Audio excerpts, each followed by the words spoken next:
Oke,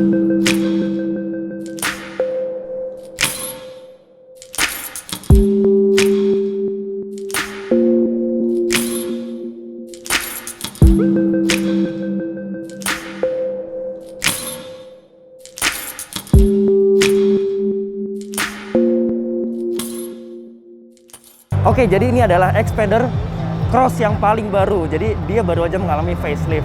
Sekarang tampaknya jadi jauh-jauh lebih keren dibanding sebelumnya ya. Jadi kalau misalkan sekilas nih udah kelihatan kayak Pajero Sport.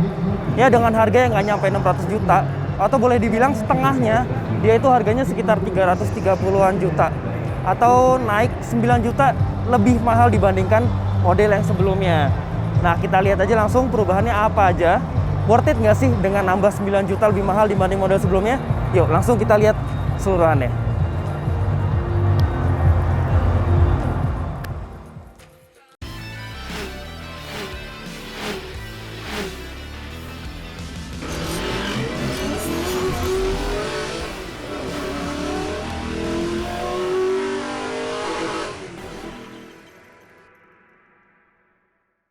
Oke, jadi kalau kita ngomongin dari segi dimensi ya, ini sebenarnya bodinya berubah total dan dia mengalami penambahan panjang sekitar 9,5 cm.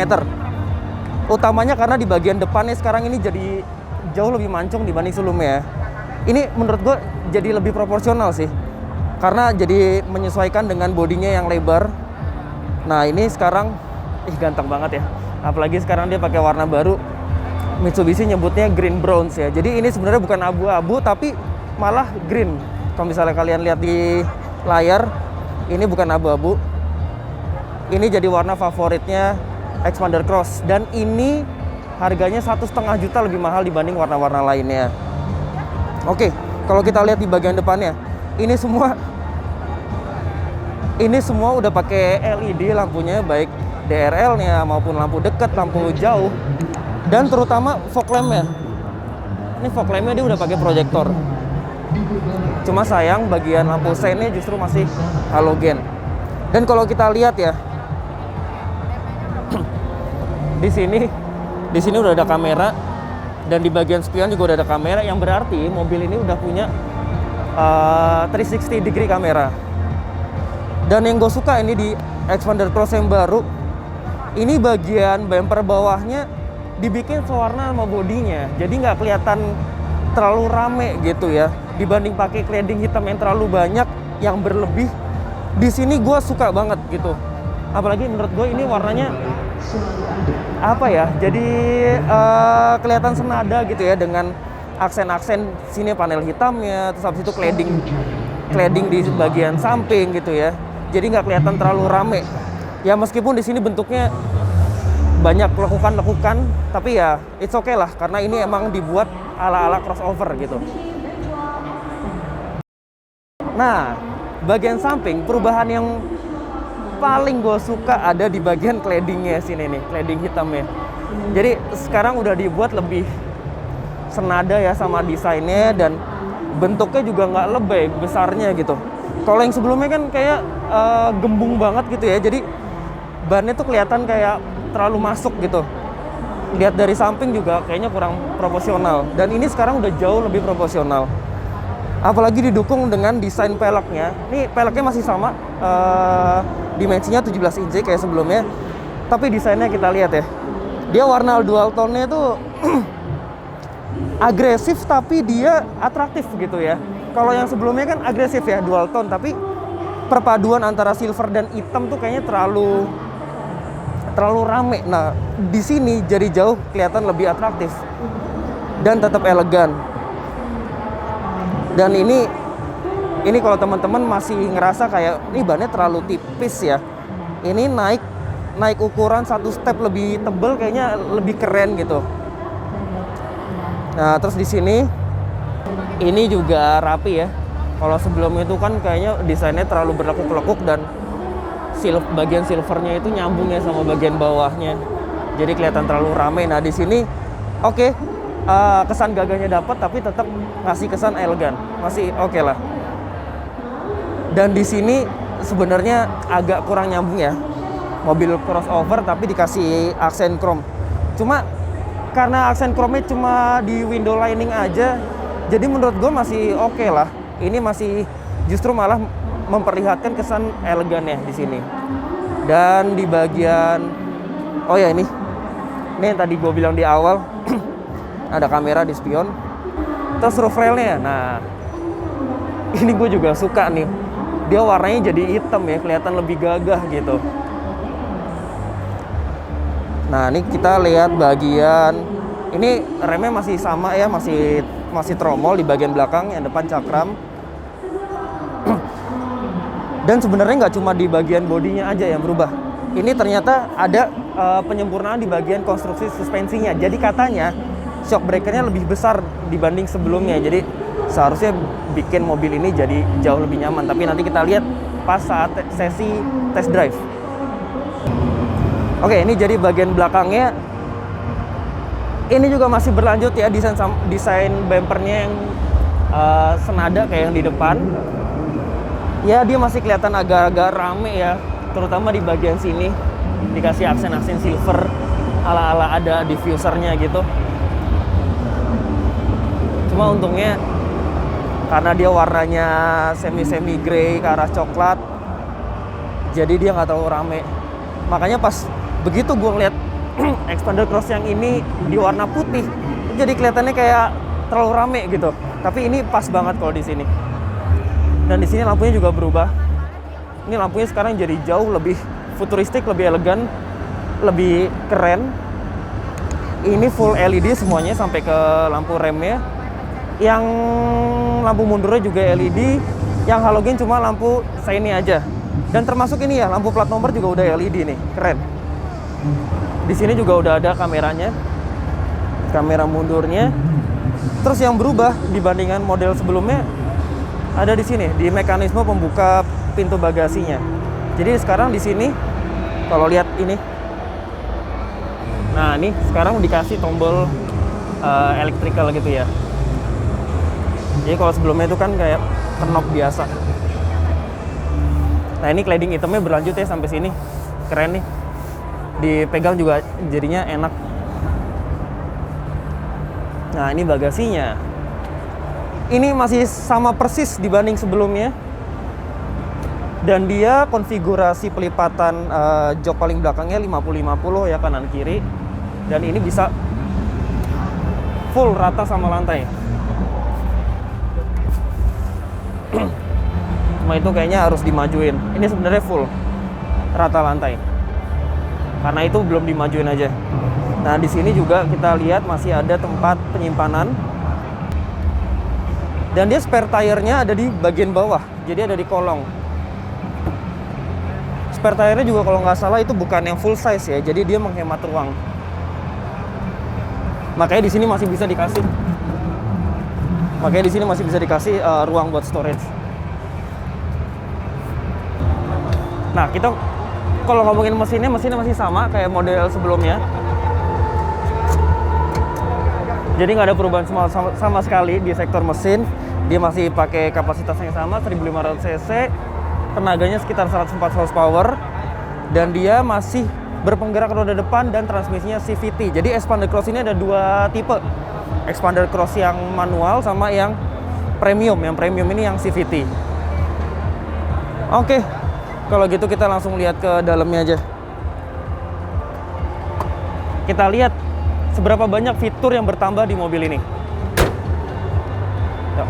Oke, jadi salah satu perubahan yang paling drastis di Xpander Cross paling baru ini adalah ini, setirnya. Setir sama instrumen clusternya ini dia pakai punya Pajero Sport. Dan ini menurut gua jadi cocok banget ya dibanding setirnya Xpander yang palang 3 itu yang kayak biasa. Dan ini wow, ini bener-bener jadi luar biasa mewah gitu ya. Ini sayang kita nggak bisa ngelihat ke instrumen clusternya karena nggak ada kuncinya. Tapi at least kita tahu lah ini sama kayak Pajero Sport. Kalian bisa lihat aja.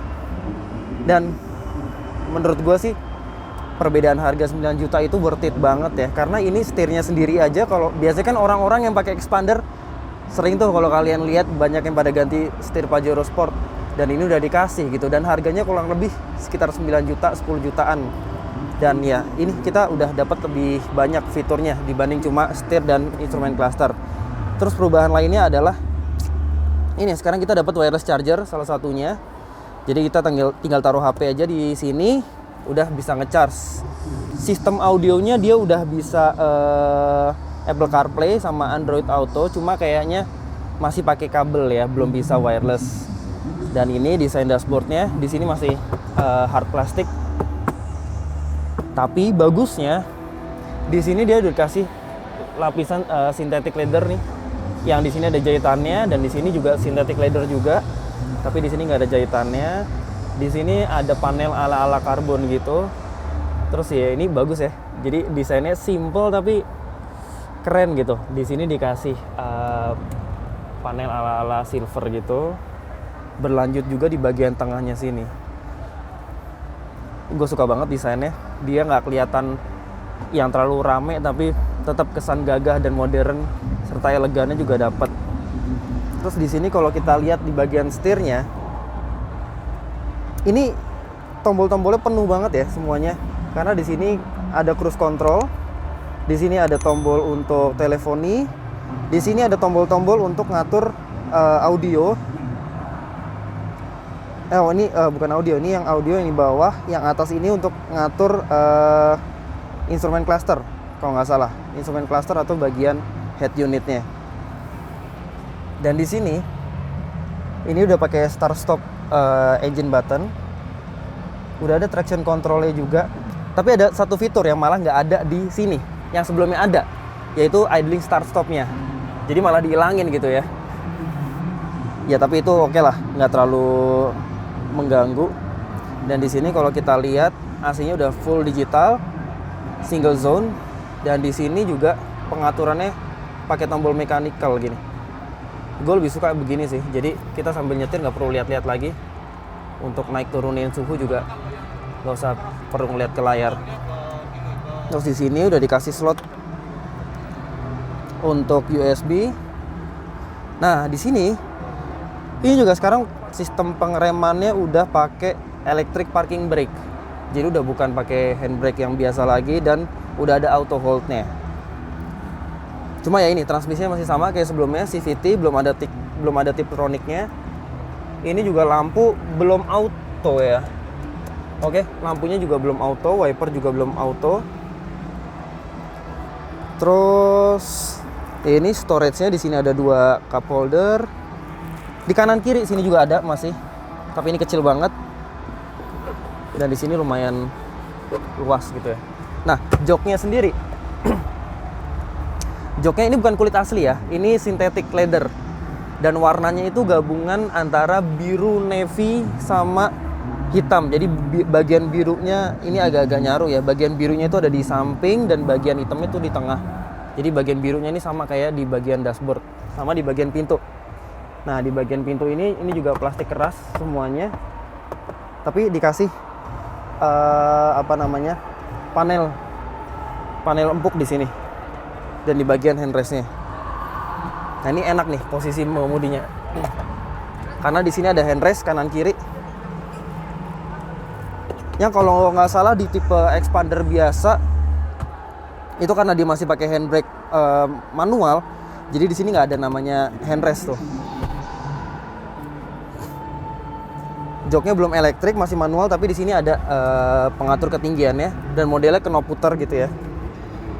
Jadi yang bergerak cuma bagian bawahnya aja, bagian senderannya enggak.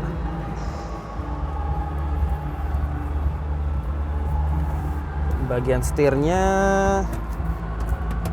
dia bisa tilt dan teleskopik ya untungnya. Nah, untuk sistem keamanannya ternyata nggak terlalu berubah banyak karena dia airbagnya masih tetap 2 di kanan dan kiri, nggak ada yang di bagian samping. Tapi ada satu fitur yang bertambah di sistem stabilitasnya. Dia pakai active yaw control. Jadi itu semacam kontrol traksi yang meminimalisir resiko understeer atau oversteer. Jadi pas lagi belok kencang gitu dia akan mengaktifkan salah satu rem di depan. Oke, habis ini kita langsung cobain aja bangku baris kedua. Di bagian tengahnya di sini kayaknya hampir nggak ada bedanya dibanding sebelumnya. Tapi so far Xpander tuh enak ya di bagian tengahnya, karena dia, kita ngomongin ruang kakinya dulu. Ini di posisi paling depan, ini masih luas ya, jadi ini nggak sampai mentok kakinya, dan bahkan ini masih bisa selonjor ke depan karena masih dikasih ruang di bagian bawah jok pengemudi. Dan ini posisinya ketika kita geser paling mundur, nah kita dapat ruang kaki segini. Oke, kita ngomongin kualitas di bagian baris kedua. Ini kualitas pintunya, door trimnya. Ini masih sama persis kayak di depan. Di sini masih plastik keras semuanya. Dan dikasih panel silver di sini, dan ada padding empuk dan dilapis kulit di sebagian sampingnya. Dan di sini juga ada handrestnya. Terus ini di bagian joknya ini menurut gue fine ya, karena dia masih bisa menopang sampai ujung paha nih, jadi nggak bikin kaki kita tuh menggantung. Terus ini recliningnya kita coba. Nah ini paling tegak segini. Cuma sayangnya menurut gue di bagian headrestnya justru kayaknya terlalu maju, jadi kepala kita kurang bisa relax gitu. Di sini kita jadi nggak kesanggah dengan baik lehernya. Tapi it's okay lah. Nah ini yang gue suka dari Xpander adalah di bagian handrestnya nih, ya masih mirip seperti model sebelumnya. Jadi ini ngebuat dia itu kayak ala-ala Captain Seat gitu ya. Pertama kita bisa nyenderin tangan, dan ini juga masih bisa bagi dua sama penumpang di sebelahnya. Dan kalau kita mau ngambil barang di belakang, ini juga jadi gampang gitu. Kita mau ngambil tas misalkan, nah kan kalau di mobil lain kan agak susah ya, kita harus berdiri dulu ngambil gitu ya. Nah sekarang kalau pakai model kayak gini kita jadi gampang ngambil barang. Nah kita coba bangku baris tengahnya. Ini oke lah ya, karena dia nggak terlalu tinggi di sini gundukannya. Jadi mau pindah-pindah pun atau naruh kaki di sini pun masih cukup oke. Dan di sini emang agak lebih keras ya. Cuma sayangnya nggak disiapin headrest di bagian tengah. Dan kalau kita lihat lagi di sini dikasih slot USB-C sama USB biasa. Ini bagus ya buat nge-charge HP-HP yang zaman sekarang. Di sini juga ruang penyimpanannya dibagi dua, atas sama bawah. Ini buat barang-barang yang kecil, dan ini buat barang-barang yang besar. Di sini juga masih dikasih double blower.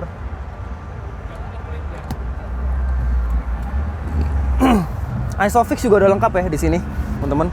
Di bagian kanan sama kiri. Jadi kalau bawa child seat udah bisa.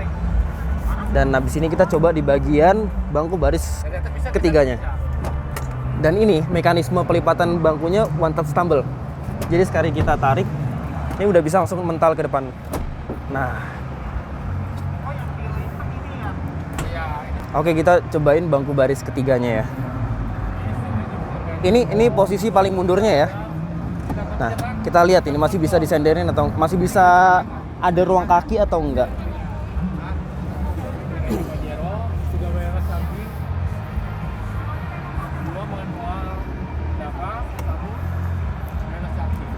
Nah, kita lihat aja.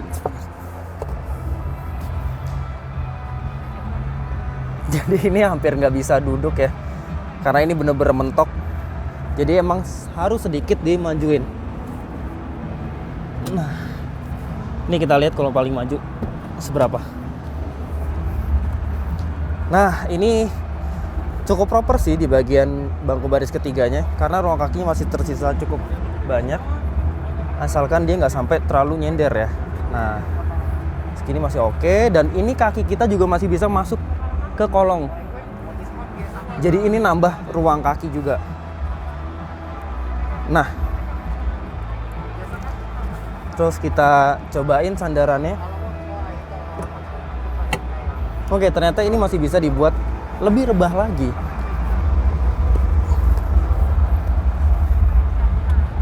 Dan ini cukup oke ya menurut gue. Karena di sini kita posisinya nggak terlalu tegak, ruang kepala juga cukup, masih ada, kaki nggak mentok, dan ya ini agak menggantung, wajar karena di bangku baris ketiga, mobil kebanyakan juga begitu. Tapi ini oke lah, buat penumpang dewasa pun seenggaknya ini masih bisa. Di sini juga kita dapat 2 cup holder di bagian kanan dan kiri. Ada lighternya juga di sini. Kanan dan kanan aja, kirinya nggak ada. Oke, jadi sekian video dari gua. Gimana menurut kalian dengan harga lebih mahal sekitar 9 jutaan untuk dapat fitur yang segitu banyak, worth it atau enggak? Kalau menurut gua sih worth it. Menurut kalian gimana? Silahkan komen di kolom komentar, dan sampai jumpa di video-video berikutnya.